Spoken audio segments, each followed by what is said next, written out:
உதயநிதி சொத்து விவரம் தொடர்பான வழக்கில் வருமான வரித்துறை அறிக்கை தாக்கல் செய்ய உத்தரவிடப்பட்டிருக்கிறது. அண்மை செய்தியாக பார்க்கிறோம்.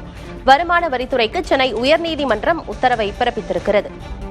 சொத்து விவரங்கள் தொடர்பாக 2021-2026 தேர்தல் பிரமாண பத்திரங்களில் முரண்பாடு என வழக்கு தொடரப்பட்டிருந்த நிலையில் உதயநிதியின் சொத்து விவரம் தொடர்பான வழக்கில் வருமான வரித்துறை அறிக்கை தாக்கல் செய்ய சென்னை நீதிமன்றம் உத்தரவை பிறப்பித்திருக்கிறது.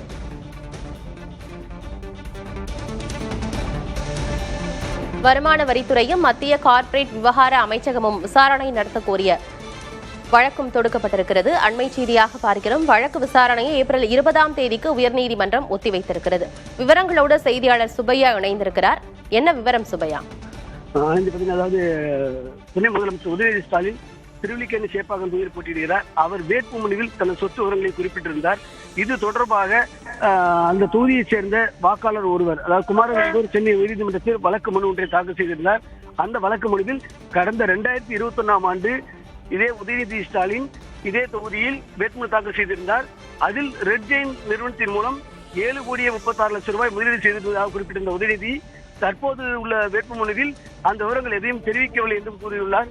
அது மட்டுமல்லாமல் அவரது மனைவி ரெட் ஜெயின் நிறுவனத்தில் 2,63,00,000 ரூபாய் முதலீடு செய்துள்ளதாக குறிப்பிடப்பட்டுள்ளது. இந்த பரிவர்த்தனை குறித்து முறையான விளக்கங்கள் எதுவும் வேட்புமனு குறிப்பிடப்படவில்லை என்றும் தெரிவிக்கப்பட்டுள்ளது.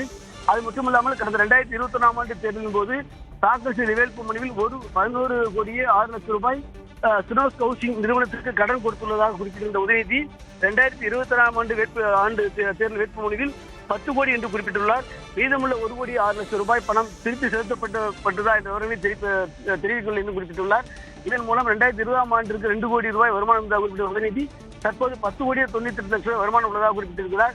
வருமானம் மற்றும் சொத்து அதிகரிப்பு குறித்து கூறும் விளக்கங்கள் தெளிவாகவும் இல்லை என்றும், எனவே சொத்து குறித்து தவறான முறையற்ற தகவல்களை வேட்பாளர் தெரிவிப்பது மக்கள் பிரதிநிதி சட்டத்துக்கு விரோதமானது என்றும் குறிப்பிட்டுள்ளார்.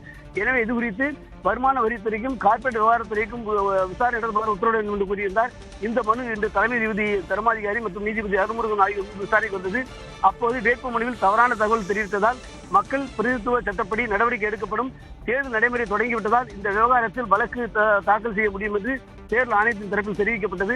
இதனையடுத்து வரும் 20ஆம் தேதிக்குள் பதிலளிக்குமாறு வருமான வரித்துறைக்கு நீதிபதி உத்தரவிட்டுள்ளனர். இதன் மூலம் அடுத்த வாரம் மீண்டும் இந்த வழக்கு விசாரணைக்கு எடுத்துக் கொள்ளப்பட இருக்கிறது. ஆனந்தி, தகவல்களுக்கு நன்றி சுப்பையா. நன்றி.